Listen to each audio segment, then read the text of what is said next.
प्रिय छात्र और छात्राओं, आदरणीय अभिभावकगण और आदरणीय अध्यापकगण, जैसे कि हम पीछे के समय में 10 दिसंबर 2020 को और 22 दिसंबर 2020 को और उससे भी पहले हम लगातार संवाद करते रहे हैं और आपके कई मेल मुझे मिले हैं और आपने लगातार ये चाहा है कि कब और कैसे करके परीक्षा होंगी। आपके बहुत सारे सुझाव हमारे शिक्षा संवाद में मुझे मिलते रहे हैं और मुझे इस बात की खुशी है कि इस दुनिया के कोरोना काल की जो सबसे बड़ी महामारी और इस संकट के दौरान भी जिस तरीके से आप लोगों ने स्वयं को तैयार किया है, छात्र छात्राओं को मदद के लिए अध्यापक और अभिभावकगण ने पूरी ताकत के साथ बच्चे की मदद की है, छात्र छात्राओं की मदद की है, अपने बच्चों की मदद की है। मैं विशेष करके अध्यापक गण के प्रति और अभिभावकों के प्रति बहुत आभारी हूँ कि जब पूरी दुनिया एक एक वर्ष पीछे अपने पाठ्यक्रमों को ले गई, अपने सत्र को ले गई, ऐसे अवसर पर हमने अपने बच्चों का साल खराब नहीं होने दिया और बहुत सक्रियता, सजगता और सुरक्षा को साथ ले करके हम लोगों ने परीक्षाएं भी कराई हैं और एक वर्ष पूरी तरीके से बचाया है बच्चों का। और छात्रों ने भी जिस मनोबल से काम किया है और बड़े धैर्य के साथ, पूरी ताकत के साथ जिस ढंग से परीक्षा दी है, ये निश्चित रूप में पूरी दुनिया में एक अपने आप में बहुत अद्भुत उदाहरण है। क्योंकि इस देश का यदि सामर्थ्य देखा जाए तो 1000 से अधिक विश्वविद्यालय हैं और 45-50 हज़ार डिग्री कॉलेज हैं, जहाँ 1 करोड़ 10 लाख अध्यापक हों और जहाँ 15-16 लाख स्कूल हों और छात्र छात्राओं की टोटल संख्या यदि देखें तो मैं बार बार कहता हूँ कि अमेरिका की कुल जनसंख्या से भी अधिक 33 करोड़ हमारे छात्र छात्राएं हों और जो दुनिया का सबसे बड़ा लोकतांत्रिक देश हिंदुस्तान और कोविड की इस महामारी के संकट में भी पूरी ताकत के साथ हमारे देश के यशस्वी प्रधानमंत्री जी के यशस्वी नेतृत्व में जिस तरीके से हर चुनौती का मुकाबला देश के लोगों ने किया, तो मेरे छात्र छात्राओं आप भी पीछे नहीं रहे, मेरे अभिभावक भी पीछे नहीं रहे हैं और मेरे अध्यापक तो योद्धा बन करके और सामने रहे हैं। तो मैं समझता हूं कि हमने बच्चों को इस बीच ऑनलाइन पढ़ाया भी है, उनकी परीक्षाएं भी करवाई हैं, रिजल्ट भी दिया और अब हम आगे की इस सत्र की तैयारियों में जुटे हुए हैं। और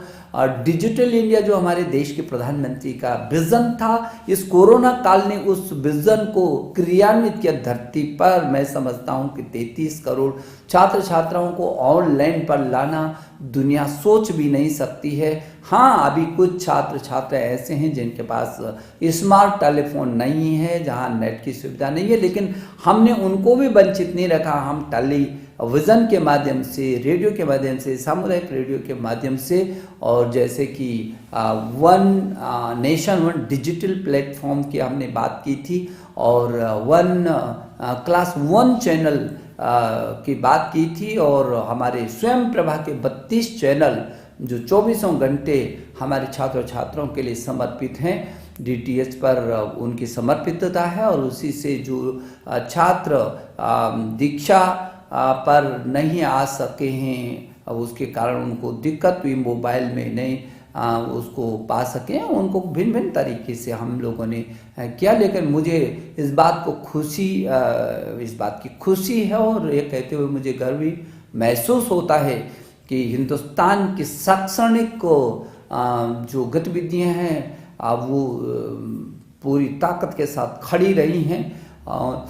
चरमराई नहीं है। हाँ, कभी हमने पाठ्यक्रम को कम किया, लगातार हम शैक्षणिक कैलेंडर को जारी करते रहे, हम छात्रों से सीधा संवाद करते रहे, हम अभिभावकों से संवाद करते रहे, हम अध्यापकों से, अब सबसे हम संवाद करते रहे और जो भी कठिनाई आई हमने मिल करके उसका समाधान किया। और मैं अपने अधिकारियों के प्रति भी मंत्रालय के कि 24 घंटे में से 20-20 घंटा, 18-18 घंटे रात और दिन काम करके और जिस तरीके से मेरे देश के इस 33 करोड़ छात्रों में से 25 करोड़ तक ऑनलाइन पर लाने में सफलता प्राप्त किए, दुनिया का अद्भुत उदाहरण है। और हमने जेईई और नीट की भी परीक्षाओं को कराया और बहुत सुरक्षित तरीके से नीट भी दुनिया की सबसे बड़ी इस कोरोना काल की परीक्षा थी और जो बहुत ही सफलतम रहा है। मैं सोचता हूं कि मनोदर्पण जैसे कार्यक्रमों को भी हमने किया और उससे पहले जो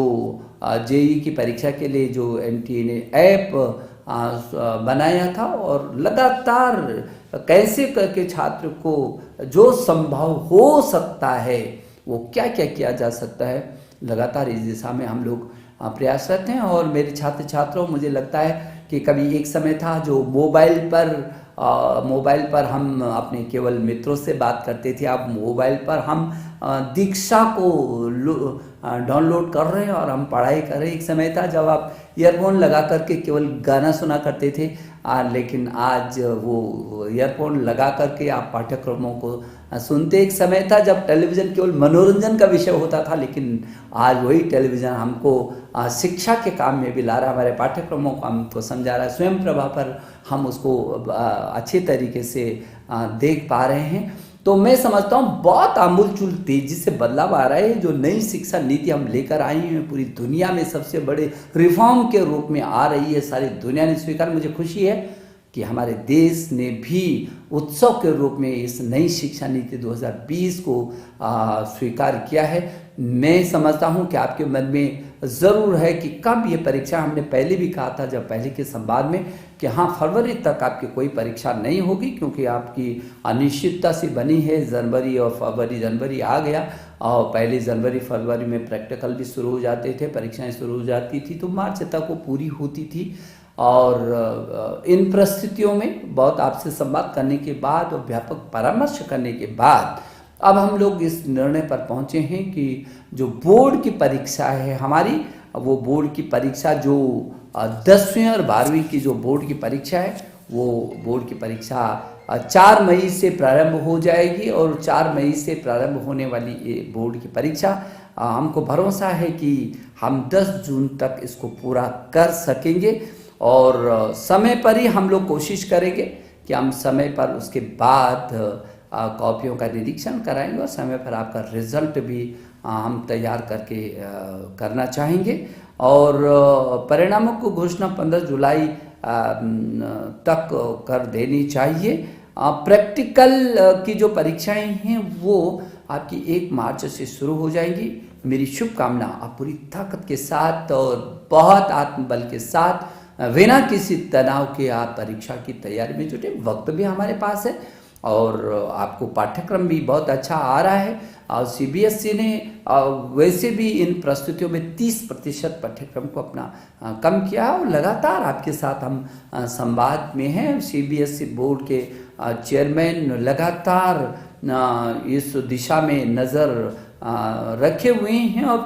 पूरा तंत्र वो आपके साथ जुड़ा हुआ है। तो मुझे भरोसा है कि जो 4 मई से होने वाली जो बोर्ड की परीक्षाएं हैं उनके लिए आप बहुत मनोबल से तैयारी करेंगे और पूरी ताकत के साथ और बिना किसी संकोच के आप अपनी परीक्षा को देंगे, मस्ती के साथ परीक्षा को देंगे। और जो विदेशी, क्योंकि देश से हट करके दुनिया के लगभग